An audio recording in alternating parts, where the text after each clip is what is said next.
Lagi kang naghihinala, sabi ko hindi na tama. Yun pala ikaw yung may ginagawa. Kala mo hindi ko malalaman, ang sikreto lalabas pagkatagalan.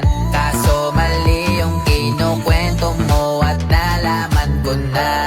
Kasi kinakalat mo na ako yung nagloko.